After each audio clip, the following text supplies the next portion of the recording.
আমাদের দেশের বর্তমানে যিনি প্রধানমন্ত্রী জি আছেন শ্রী নরেন্দ্র দাস মোদীজি, আমি তিনার বক্তব্য শুনছিলাম। তিনি বলছিলেন मैं ट्रेन के डिब्बे में चाय बेच रहा था।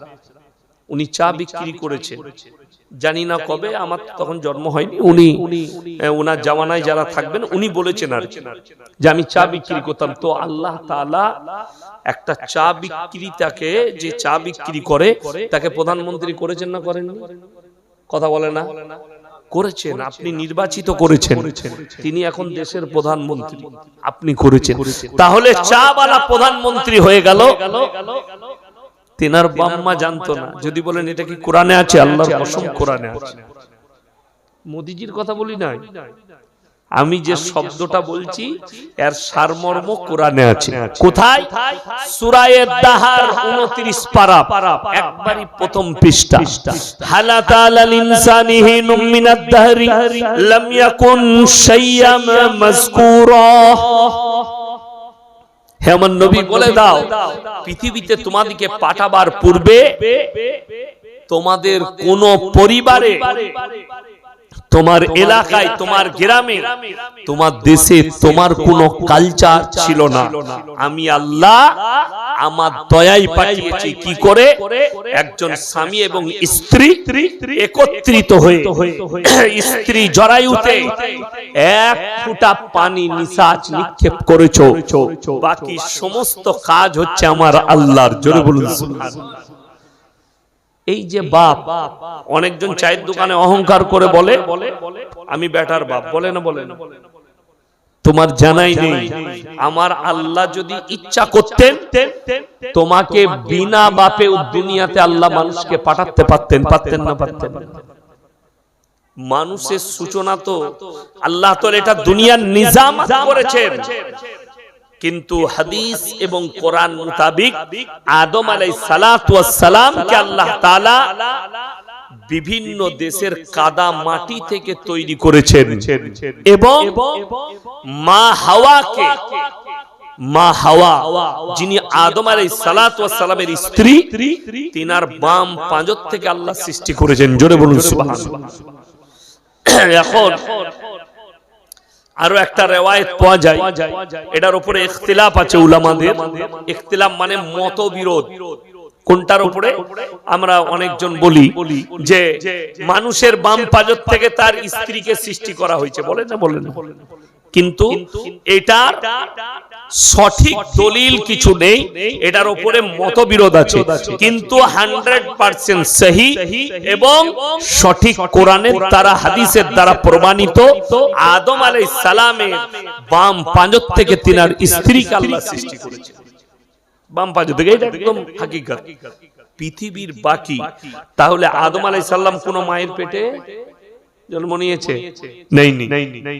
মা হাওয়া বাম পাঁজর থেকে সৃষ্টি হলে এবং আল্লাহ পৃথিবীর মানুষকে একটা এমন নজির দিয়েছেন, এমন দৃষ্টান্ত দিয়েছেন, মানুষকে মাথা নত করে মেনে নিতে হবে। যে অস্বীকার করবে সে কাফের, বেঈমান হয়ে যাবে।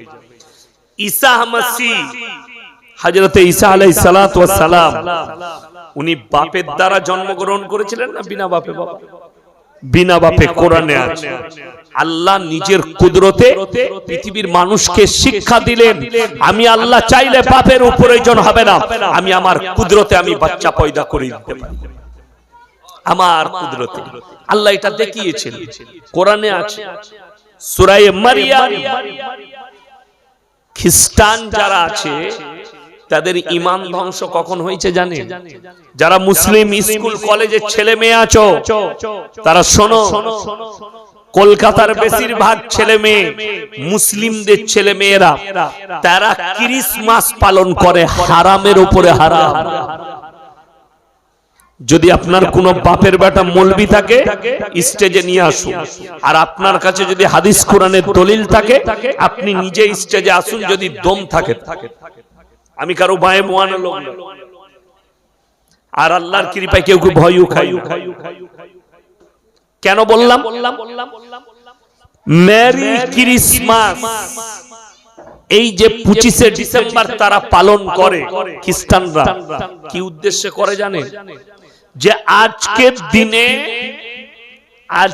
দিনে আল্লাহ ছেলে পয়দা করেছে, বলুন নাউজুবিল্লাহ। এটা কাদের আকীদা? খ্রিস্টানদের। তারা বলে ঈসা নবী আল্লাহর বেটা, যার কারণে তারা ঈমান হারা।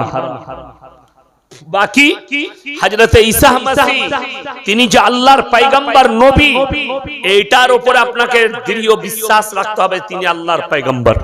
হযরত মারিয়ামের গর্ভে জন্মগ্রহণ করেছেন। আমার বন্ধুগণ, আমার ভাই, অনুরোধ করে বলছি, যে সমস্ত আমার যুবক যুবতী আছো, 25শে ডিসেম্বর পালন করা তোমার জন্য হারাম। 1 জানুয়ারি পালন করা হারাম। যদি বলেন কোরআনের দলিল দেন, সূরা ফাতিহা, কোন সূরা বললাম? সূরা ফাতিহা কোথায় আছে কোরআনে? আপনারা বলুন না, আলেমরা কেন বলবো, আপনারা বলুন। জানেন না সূরা ফাতিহা কোথায় আছে? সর্বপ্রথম পৃষ্ঠাটি আছে সূরা ফাতিহা, তার শেষ আয়াতটা হচ্ছে গায়রিল মাগযুবি আলাইহিম ওয়ালাদ-দাল্লিন। তাফসীরের মধ্যে আছে মাগযুব মানে ইহুদি, দাল্লিন মানে নাসারা। এই দুটো দলই পদভ্রষ্ট আল্লাহ নিজে বললেন, এবং এদের যারা অনুসারী হবে তারাও পদভ্রষ্ট হয়ে যাবে। এরপর আপনার ব্যক্তিগত ইচ্ছা, আপনি কি করবেন, আপনার ইচ্ছা ওটা, আমি বলতে যাব না। আপনি পারলে করেন, আমার কি, আমাদের মৌলবীদের দাওয়াত পৌঁছানো কথা পৌঁছে দিলাম তোমার কাছে। আল্লাহ আমাদেরকে দায়ী করেছে, আমি দাওয়াত পৌঁছে দিলাম। বাকি আপনার ব্যক্তিগত ইচ্ছা। চলুন, আমি একটা জলসায় বলেছি, আমাদের রাস্তায়, টোলে, রেল স্টেশনে, বাজারে, বাস স্ট্যান্ডে অনেক আমাদের হিজড়েরা আছে, মানুষের কাছে টাকা চাই না? তাদেরকে দেখে অনেকজন ঘৃণা করে। যারা ঘৃণা করে তারা মানুষের পর্যায়ে পড়ে না।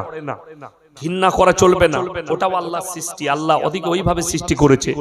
সেই হিজড়েকে দেখে অনুভব করো, আল্লাহ আমাকে যৌবন দিয়েছে, একে তো হিজড়ে করেছে আল্লাহ। ওই জন্য তো একজন অন্ধকে দেখে অনুভব করো যে আল্লাহ আমাকে চোখ দিয়েছে, আর অন্ধ তুমি অনুভব করো যে আমাকে চোখ দেয়নি, আর একজনকে চোখ দিয়েছে। আল্লাহ সকলকে করেছে একে অপরকে দেখে আল্লাহকে মনে রাখার জন্য, সৃষ্টিকর্তাকে মনে রাখার জন্য। আল্লাহ বড় ছোট, ধনী দরিদ্র, কালো সাদা, বোবা অন্ধ সব তৈরি করেছে আল্লাহ মনে রাখার জন্য, আল্লাহকে যেন ভুলে না যাও। একটা হাদিসে আছে, নবীজিকে আল্লাহ বললেন, হে আমার নবী, তুমি যদি একবার চাও আমি তোমার জন্য উহুদের পাহাড়টা সোনার করে দিতে পারি। জোরে বলুন সুবহানাল্লাহ। নবীজিকে উত্তর করলেন জানেন, হে আল্লাহ, তুমি যদি উহুদের পাহাড়টা সোনার করে দাও আমি তোমাকে ভুলে যাব। আমি যেন একবেলা পাই, আর একবেলা যেন আমার বাড়িতে খাবার না থাকে।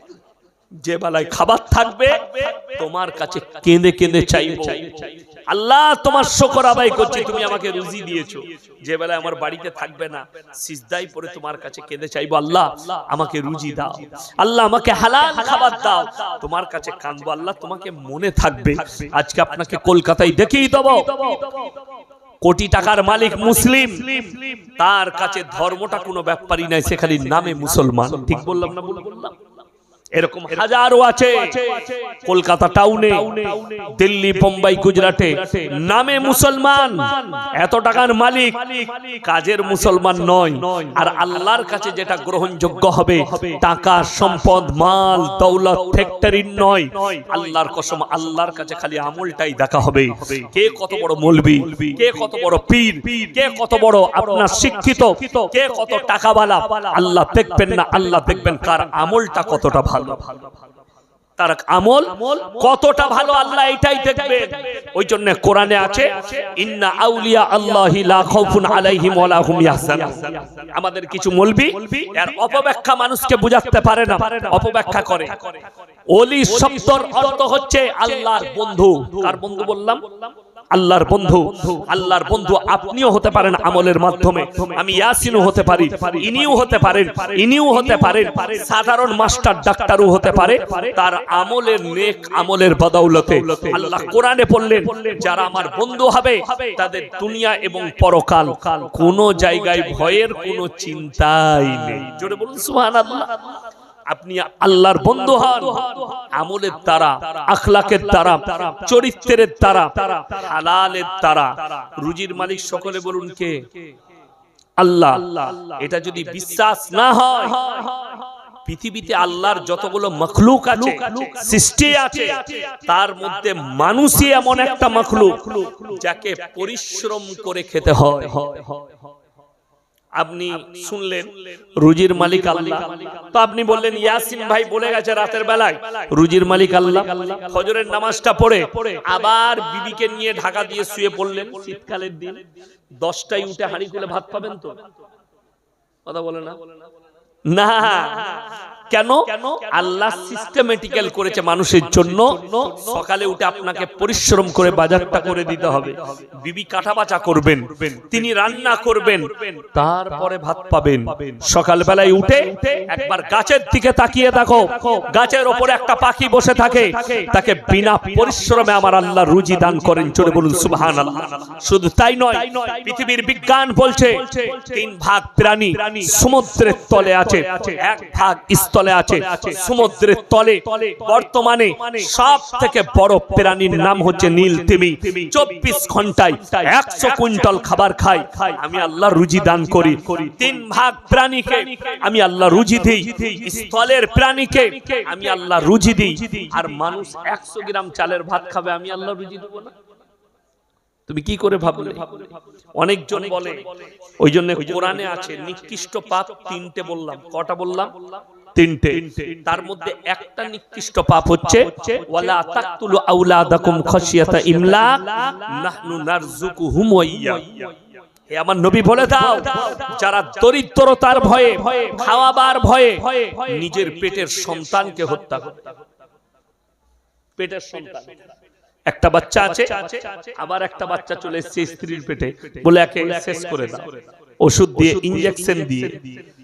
যারা এই পাপ করে, ইমাম বুখারী রাহমাতুল্লাহ আলাইহি বুখারী শরীফের মধ্যে আর ব্যাখ্যা এনেছেন, এই ব্যক্তি আল্লাহর কাছে ক্ষমা চাইবে, তবে নিষ্পাপ একজনকে হত্যা করার কারণে তার জান্নাত পাওয়া দুষ্কর হয়ে যাবে, তাকে জাহান্নামে যেতে হবে। ইমাম বুখারী রাহমাতুল্লাহ আলাইহি বলেন কেন? আপনি হত্যা, অনেকজন মনে করে, মায়েরা ভাইয়েরা ভালো করে শুনবেন, আপনি পেটের সন্তানকে হত্যা করেছেন, নষ্ট করেছেন ওষুধ আর ইনজেকশন দিয়ে। আপনি মনে করলেন রক্ত পানি হয়ে নেমে চলে গেছে, চলে গেল, গলে গেল, পচে গেল, চলে গেল একদম ট্রেনে, পায়খানার চেম্বারে, পৃথিবীর কেউ জানতে পারেনি, কেউ দেখতে পায়নি।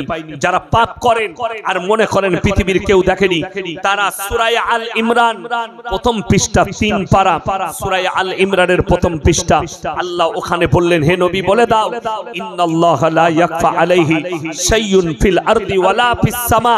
আসমান আর জমিনের মধ্যে যা কিছু আছে, কোন জিনিসটা আমার আল্লাহর কাছে গোপন নেই। তোমরা অন্তরে কথা বলো, আমি আল্লাহ শুনতে পাই। জোরে বলুন সুবহানাল্লাহ। তাহলে আপনি পাপ কি করে গোপন করবেন? চলুন, যারা মনে করছেন আজ থেকে 1450 বছর আগে মুহাম্মদ সাল্লাল্লাহু আলাইহি সাল্লামকে বেঈমান কাফেররা প্রশ্ন করলো, হে আল্লাহর নবী, আপনি মানুষকে ভীত কঙ্কিত করছেন, কিয়ামত সম্পর্কে বর্ণনা দিচ্ছেন, আবার মানুষকে পুনরায় তোলা হবে, তাদের বিচার হবে, আমরা মাটির সাথে মিশে যাই, আমরা পানির সাথে মিশে যাই, আমরা ছাই হয়ে যাই, আল্লাহ পুনরায় কেমন করে দাঁড় করাবেন? এই প্রশ্ন যখন নবীজির কাছে এলো, উত্তর দিয়েছেন আমার আল্লাহ নিজে। জোরে বলুন সুবহানাল্লাহ। আল্লাহ কোরআনে কসম খেলেন 29 পারা, লা উকসিমু বিয়াউমিল কিয়ামা, আমি আল্লাহ কসম খাচ্ছি কিয়ামতের দিনের ওয়ালা উকসিমু বিন নাফসিল লাওয়ামা আরো আমি কসম খাচ্ছি ওই সমস্ত আত্মার আয়াহসাবুল ইনসানু আল্লান নাজমা ইদামা বালা কাদিরিনা আলা নুসাউইয়া বানানা বাল ইউরিদুল ইনসানু লিয়াবজুরা আমামা। হে নবী বলে দাও যারা বলছে আল্লাহ মানুষকে পুনরায় কেমন করে জীবিত করবেন তাদেরকে শুনিয়ে দাও শুধু তাদের আকৃতি নয় তাদের আঙ্গুলেতে হাতেতে যে লাকির গুলো দাগ গুলো আছে আমি ওইভাবে আবার পরিপূর্ণ করে তাদেরকে দাঁড় করাতে সক্ষম। আমি আবার দাঁড় করিয়ে দেব শুধু তাদের চেহারা নয় আঙ্গুলেতে যে দাগ গুলো দেখতে পাচ্ছ লাকির গুলো আমি ওইভাবেই দাঁড় করাবো। নদ নদী নালা পায়খানা চেম্বার যেখানে গলিয়ে দিবে দাও যেখানে পৌঁছাবে আল্লাহর কসম ওই বাচ্চাগুলোকে আল্লাহ কিয়ামতের দিনে দাঁড় করাবে। তারা সাক্ষী দেবে এই পাপিষ্ট মা বাপ যারা আমাকে হত্যা করেছে। ওই জন্য কোরআনে আছে কেউ যদি অন্যায় ভাবে কোনো মানুষকে যদি হত্যা করে সে যেই হোক সে গোটা মানব জাতিকে হত্যা করার সমান পাপ করলো। কালকের জলসায় আমি আলোচনা করেছি আমাদের সমাজের কিছু মানুষ আছে এত নিকৃষ্ট মানে আপনার উপরে হিংসা আছে কিছু করতে পারছে না।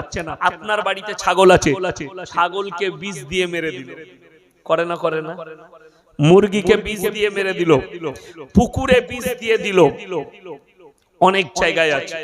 আমি আজ থেকে 3 বছর আগে 24 পরগনার এক ভাই 30-40টা ভেড়ি আছে মাছ চাষ করে আমাকে দাওয়াত দিয়েছে সে একা পার্সোনাল জলসা করিয়েছে। আমি জলসা করছি জলসা শেষ হয়ে গেছে সে বললে হুজুর অনেক কিছু রান্না করেছি। আমি বললাম শেষে তো আমি খাই না বলে এক পিস মাছও খেয়ে যেতে হবে। দেখলাম হ্যাঁ পাবদা মাছ গোলদা চিংড়ি ইলিশ মাছ অনেক কিছু রান্না করেছে তো আমি একটু করে খাচ্ছি তার কাছে ফোন এলো তোমার অমুক ভেড়িতে বিষ দিয়ে দিয়েছে মাছগুলো লাফাচ্ছে ছুটে গেল। আমি দেখলাম এই আলোচনা তো করতে হবে সমাজের বুকে। অনেকজন মনে করে যে আমি বিষ দিয়ে দিয়েছি কেউ দেখতে পাইনি আল্লাহর কসম আল্লাহ দেখেছেন। এবং এক একটা প্রাণী যতগুলো মাছ মারা গেছে মাছ শুধু নয় ওই ভেড়িতে ওই পুকুরে যতগুলো কীট পতঙ্গ যেই থাকবে প্রত্যেকটা জানের হিসাব আল্লাহর কাছে তোমাকে কষ্ট দিয়ে মৃত্যু দিয়েছো। মাছ খাওয়া জায়েজ করেছে বিষ দিয়ে হত্যা করা জায়েজ করেননি। ওই জন্য দেখবেন আমাদের কোম্পানিতে দোকানে বিক্রি হয় ব্যাডমিন্টনের মতো পাওয়া যায় কারেন্টের শর্ট মারলে মশাগুলো পাটপাট পাটপাট করে মরে না। কোন প্রাণীকে জ্যান্ত অবস্থায় পুড়িয়ে মারা নিষেধ আছে কোন প্রাণী শরীয়তে নিষেধ আছে। আপনি মশাকে পুড়িয়ে মারতে পারেন না সাপকে জ্যান্ত অবস্থায় পুড়িয়ে মারতে পারেন না আপনি মেরে দেন দিয়ে পুড়িয়ে খান খেতে মন গেলে। আপনি মাছ পুড়িয়ে অনেকজন মাছ পুড়ানো ছানা খায় তাই না ওটাকে জ্যান্ত পুড়াতে পাবেন না আগে মেরে দিতে হবে তারপরে আপনি ধুয়ে পুছে সেটাকে পুড়িয়ে ভেজে যেভাবে খাবে খান জ্যান্ত অবস্থায় পোড়ানো যাবে না। আমার বন্ধুগণ আমার ভাই আপনি বিনা কারণে যদি একটা পাতা ছিঁড়েন গাছের পাতা আল্লাহর কাছে হিসাব লাগবে আল্লাহর কাছে। আপনি খাবার খেতে বসেছেন একটা দানা যদি নষ্ট করেন আল্লাহর কসম আল্লাহ হিসাব নেবেন। সে খাবারটা জলসাওয়ালার হোক বিয়ে ঘরের হোক আর তোমার নিজের বাড়ির হোক হিসাব নেবেন। কোরআনে আছে ইন্নাল মুবাদদিরিনা কানু ইখওয়ানাশ শায়াতিন ওয়া কানাশ শাইতানু লিরাব্বিহি কাফুরা। যারা অপব্যয় করে তারা হচ্ছে শয়তানের ভাই অপব্যয় করে শয়তানের ভাই আল্লাহ কোরআনে বললেন। ওই জন্য আল্লাহ আপনাকে টাকা দিয়েছে মানে এটা নয় আপনার বাপতি টাকা সেই টাকাটার হিসাব আল্লাহর কাছে লাগবে।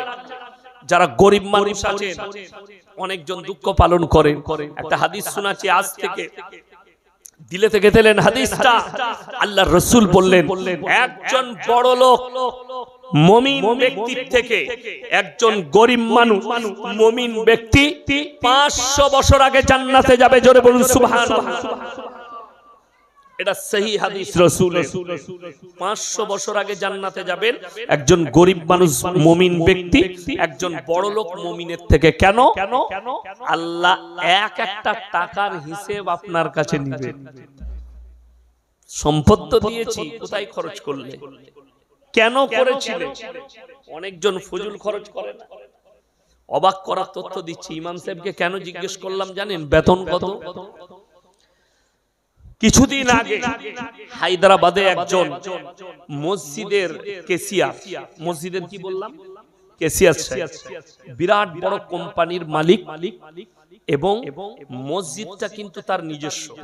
মসজিদটা তার নিজস্ব, কোম্পানিতে মসজিদ। ইমাম রেখেছেন। ইমামের স্ত্রীর শরীর খারাপ, ক্যান্সার হয়েছে। উনি এক সপ্তাহ ছুটি নিয়ে বাড়ি গেছেন ইমাম সাহেব।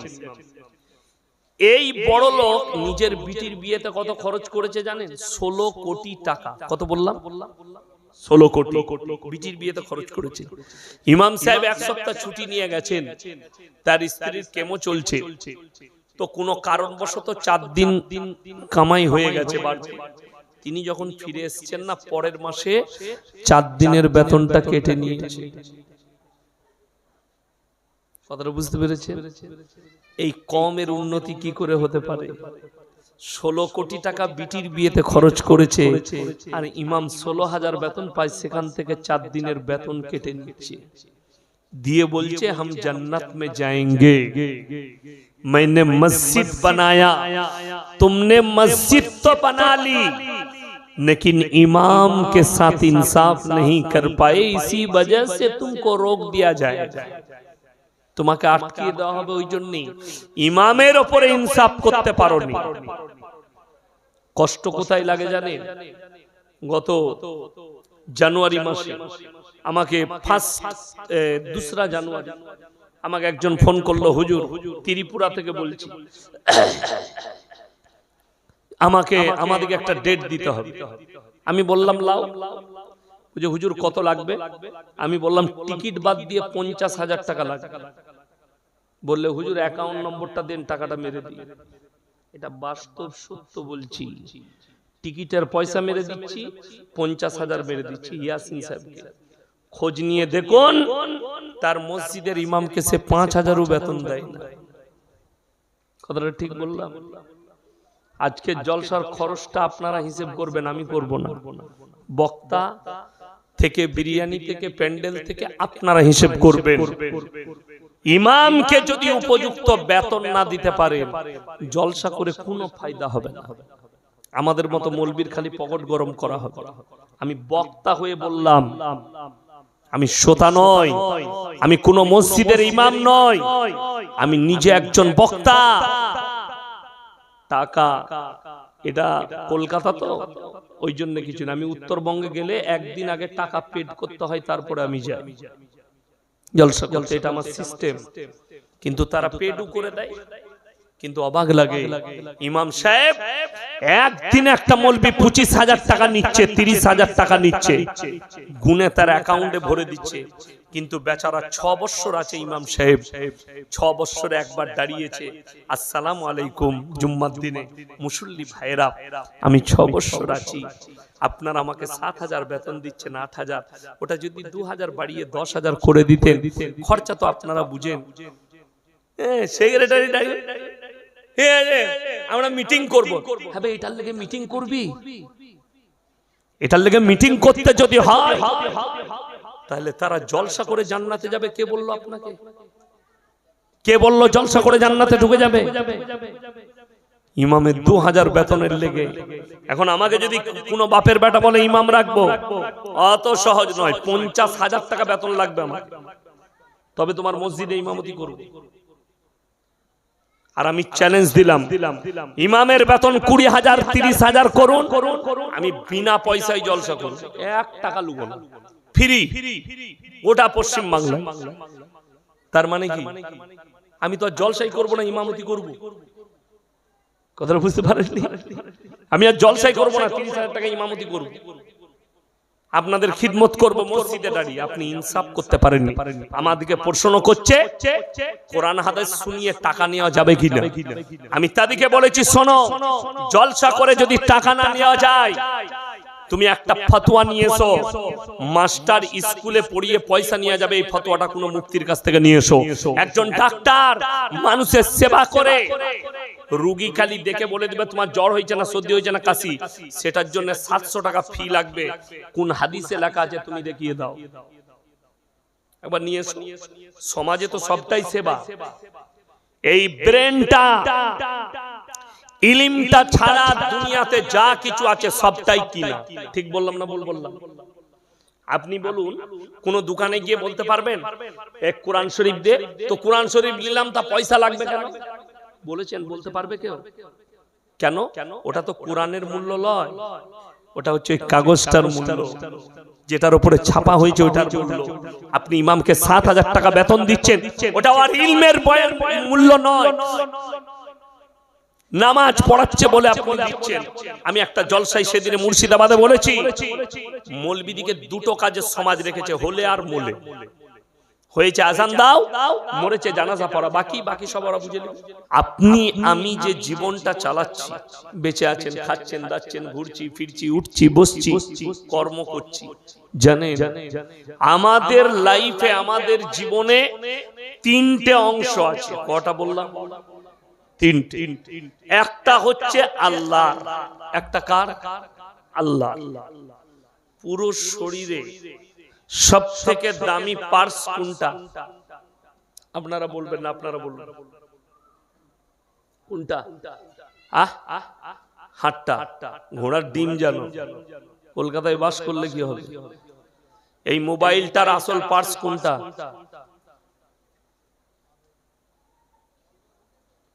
আমরা স্কুলে যাই না, মৌলবীদিকে আপনারা বোকা মনে করেন। আপনারা শিক্ষিত জ্ঞানীগুলি বলুন, এই মোবাইলের সব থেকে দামি পার্স কোনটা? ব্যাটারি। ব্যাটারি যেটার দ্বারা পরিচালিত হচ্ছে। সিম ভরে দাও, সব ভরে দাও, ব্যাটারি না থাকলে মোবাইল চলবে? এই যে আলোটা জ্বলছে, এটা জ্বলবে, আর এই যে আলো এটা জ্বলবে, এটা কার জন্য জ্বলছে? ব্যাটারি। এখানে পাওয়ার দিয়ে আছে, 36% চার্জ আছে, তবে জ্বলছে। এটা 0% হয়ে গেলে সুইচ অফ। মানুষের মধ্যে আল্লাহ সব থেকে দামি পার্স যেটা দিয়েছে, সেটার নাম হচ্ছে রূহ, জান। মানুষের রূহ কবজ হয়ে গেলে মানুষ কথা বলে? মরে যাওয়ার পরে কথা বলে? তাইলে কলজে, ফ্যাপসা, গুর্দু সবই থাকে, মানুষের রূহটা চলে যায়। কলকাতায় বাস করছেন তো, গোটা কলকাতার যতগুলো ডাক্তার বাবু আছে, চ্যালেঞ্জ দিলাম কিয়ামতের সকাল পর্যন্ত যদি আমার আওয়াজ কোনো ডাক্তার বাবুর কাছে পৌঁছাচ্ছে, আপনাকে চ্যালেঞ্জ রইল সকাল পর্যন্ত। শুধু ডাক্তার নয়, বৈজ্ঞানিক দিকেও চ্যালেঞ্জ রইল। এত রোগী ফাড়ছে ডাক্তারে, কেউ হার্টের, কেউ লিভারের, কেউ কিডনির, কেউ ব্রেনের, কেউ হাড়ের, প্রত্যেকটা পার্শ্বের আলাদা আলাদা ডাক্তার আছে না নয়? কোন ডাক্তার আজ পর্যন্ত বলতে পেরেছে, সার্জেন, যে মানুষের মধ্যে রূহটা কোথায় আছে? কথা বলেন, যদি দলিল থাকে বলুন। কোন ডাক্তার বলেছে? আল্লাহর কসম বলতে পারেনি, আর কিয়ামতের সকাল পর্যন্ত পারবে না। নবীজি সাল্লাল্লাহু আলাইহি সাল্লাম আল্লাহকে প্রশ্ন করলেন। কি প্রশ্ন? ওয়ায়াসালুনাকা আনির রূহ, ওগো আল্লাহর রূহটা কি? আপনারা কি মনে হয় আমি বয়ান শুরু করে দিয়েছি? এখনো শুরু করিনি বয়ান, আমি শুরু করিনি। আমি আল্লাহকে চিনাচ্ছি, আল্লাহকে চিনানোর পরে তারপরে বয়ান শুরু করব। বিসমিল্লাহ। কোরআনে আছে ওয়ায়াসালুনাকা আনির রূহ, ওগো আল্লাহর রূহটা কি? আমার আল্লাহ উত্তর করলেন নবীজিকে, কুলির রূহু মিন আমরি, রূহ হচ্ছে আমার আল্লাহর হুকুম। কার হুকুম? আল্লাহ। কোরআন খুলেন 30 পারা। কত পারা বললাম? 30 পারা। ওয়ান্নাজিয়াতি গরক, গরক শব্দের অর্থ হচ্ছে ডুব মারা। আপনাদের এখানে পুকুর আছে? পুকুর 24 পরগনায় ভেড়ি আছে, পুকুর আছে, নদী আছে। নদীতে বাচ্চারা ঝাঁপ মেরে ডুব মারে না? মারে না? তলায় চলে যায়, আবার ভেসে উঠে। কোরআনে এই শব্দ আল্লাহ ব্যবহার করেছেন, ওয়ান্নাজিয়াতি গরক।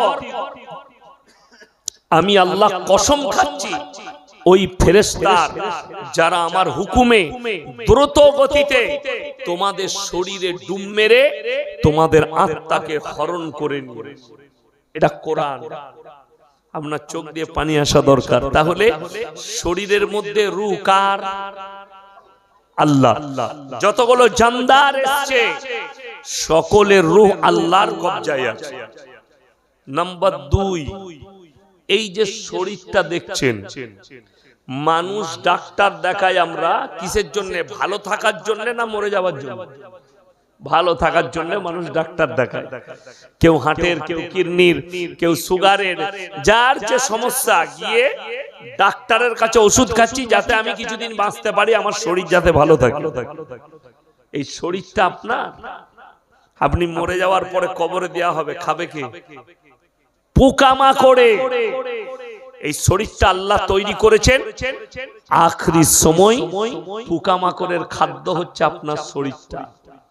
তাহলে আপনি বলুন তো আপনার কি রইল? আপনার চোখ দিয়ে এখন পানি আসা দরকার। এটা খুব সেনসিটিভ আলোচনা করছি। আমি মরে যাওয়ার পরে মোবাইলে শুনতে পাবেন, সব সময় পাবেন না। 1 বছর আগে দাও দিলে কি হয়েছে? 2027 সালের ডেট বুক করছি এখন। মরেও যেতে পারি, আল্লাহ হায়াত থেকে তুলে নিলে আর পাবেন না। আমি খুব সেনসিটিভ আলোচনা করব আজকে। অল্প সময়, যেটুকু সময় থাকবো সেনসিটিভ। আপনার শরীরে আপনার কিচ্ছু নেই, আল্লাহর কসম। আপনার কি আছে জানেন?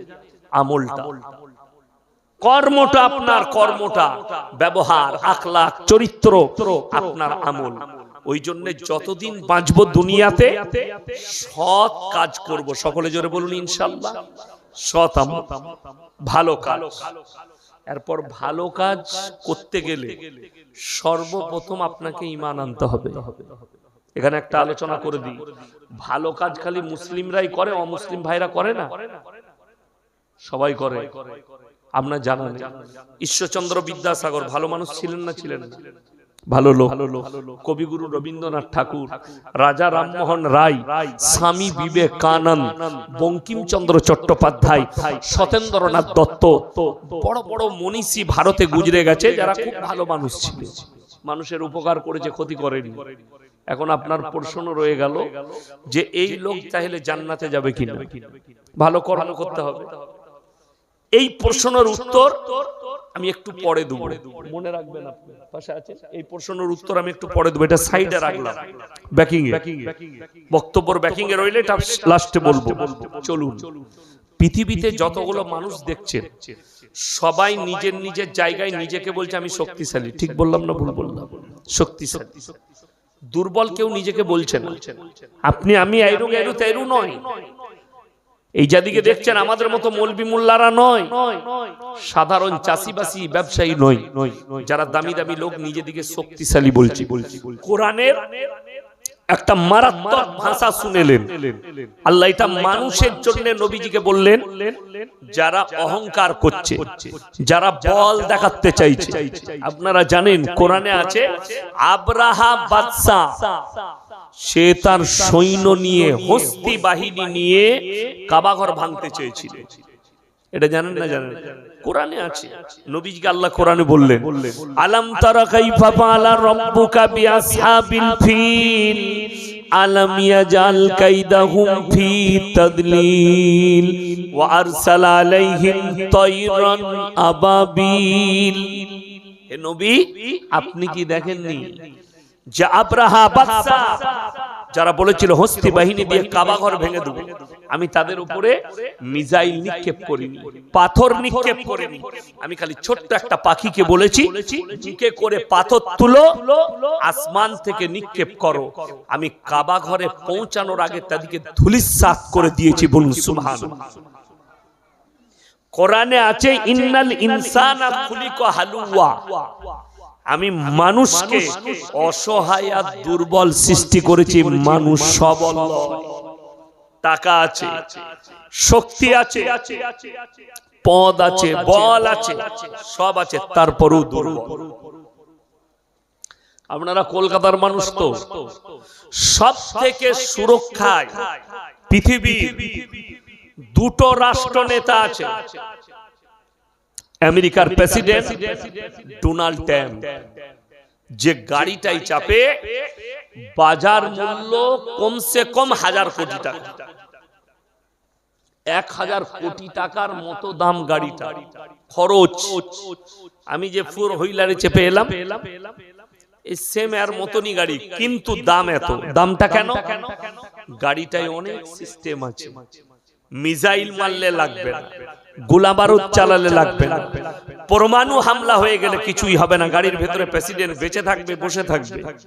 0 পয়েন্ট থেকে কাঁচের ওপরে যদি AK-47 দিয়ে গুলি চালানো হয়, স্কেচ পড়বে না। স্কেচ মানে দাগ, কাঁচে যে দাগ পড়ে যায় ওই দাগটাও পড়বে না। যিনি ড্রাইভার থাকবেন গাড়ির ভেতরে বসে 3 থেকে 4 ঘন্টা যুদ্ধ করতে পারবে। এত অস্ত্র লেস আছে গাড়িটা, মিসাইল ভরা আছে। 15 থেকে 20টা খালি গাড়ির ভেতরে মিসাইল আছে, ছোট ছোট গোলা বারুদ, বোমা, গুলি, গোটা গাড়ি লেস আছে। আমেরিকার প্রেসিডেন্টের গাড়িটা স্ট্যান্ডের উপরে দাঁড়িয়ে যাবে, গাড়িটা চারিদিকে ঘুরবে আর যুদ্ধ করবে। এত দামি ম্যাটেরিয়াল দিয়ে তৈরি। এরপর আপনার আমার মনে হবে তাহলে গাড়ির ভেতরে যদি মিসাইল না কাজ করে, পরমাণু না কাজ করে, তাহলে এর মতো তো সুরক্ষা কেউ নাই। ইমানদারির সঙ্গে বলুন তো, আল্লাহর কসম খেয়ে বললাম, ওর থেকেও যদি দামি কিছু সুরক্ষা থাকে, তার ভেতরেও যদি প্রেসিডেন্ট বসে থাকে, তারপরও দুর্বল। যদি বলেন কেন, ইমানদারির সঙ্গে বলুন তো, মালাকুল মউত এলে আর কেউ আটকাতে পারবে? জোরে বলবেন না সুবহানাল্লাহ। তাইলে আল্লাহর কাছে প্রত্যেকটা জানদার যারা প্রাণ নিয়ে এসছে, তারা কেউ টিকে থাকতে পারবে না, মৃত্যুর স্বাদ গ্রহণ করতেই হবে। আপনার কি মনে হচ্ছে এই জমিন থাকবে, এই আসমান থাকবে, চন্দ্র সূর্য গ্রহ তারা নক্ষত্র এরা কি থাকবে? পাহাড় পর্বত ঘন বাড়ি নদ নদী নালা ফল ফ্রুট ফুল এগুলো কি থাকবে? কোরআনকে জিজ্ঞেস করুন, সূরা কাহাফ যে আয়াত শোনালাম তার পরের আয়াত, এটা হচ্ছে সাবধান বাণী। ওয়া ইন্না লাজাইলুনা মা আলাইহা সাইদান জুরুজা। এই জুরুজা শব্দের অর্থ হচ্ছে লেভেল। এই জায়গায় ঘাস আছে না নেই? কথা বলে না? এখানে ঘাস আছে তো? এখানে ঘাস নেই? ঘাস যে কোনো জায়গায় ঘাস আছে না নেই? আল্লাহর কসম, কোরআন বলছে কিয়ামতের দিনে, যেদিনে জুরুজা আমি লেবেল করব, নদ নদী নালা পাহাড় পর্বত ঘর বাড়ি ফল ফ্রুট ফুল, একটা কীট পতঙ্গও থাকবে না। সেদিনে জমিনে একটা ঘাস বলে কিছু থাকবে না। সেই দিনটার নামই হচ্ছে কিয়ামত। গোটা পৃথিবী লেবেল হয়ে যাবে, মানুষ তলায় চলে যাবে, নদ নদী নালা পাহাড় পর্বত সব লেবেল। ওয়া ইন্না লাজাইলুনা মা আলাইহা সাইদান জুরুজা। বিল্ডিং বালাখানা যা দেখছো সব লেবেল করে দেব, একটা ঘাস পর্যন্ত থাকবে। সেই দিনটার নাম হচ্ছে কিয়ামত। এই আয়াতের ব্যাখ্যা বিশ্লেষণ থেকে বোঝা যাচ্ছে, শুধু মানুষই দুনিয়া ছাড়বে না, গোটা পৃথিবীকে আল্লাহ বিনাশ করবেন, শেষ করবেন। আর ওই দিনটার নামই হচ্ছে বিচারের দিন। পৃথিবীতে একটা মানুষও নিজের প্রশংসা করার যোগ্যতা রাখে না। এখানে যারা বসে আছে, বড় লোক গরিব ধনী দরিদ্র, ডাক্তার মাস্টার প্রফেসর ইঞ্জিনিয়ার যারাই আছে, কেউ বলতে পারবেন যে আমি দুনিয়াতে আসার আগে আমার বাপ জানতো যে আমার একটা ছেলে ইঞ্জিনিয়ার হবে? কথা বলে না? কেউ জানে? এখন কেউ জানেন যে কারো বাচ্চা হবে ডাক্তার হবে ইঞ্জিনিয়ার হবে এমএলএ হবে এমপি হবে? কেউ জানে? জানেন? আল্লাহর কুদরত একটা শোনায়।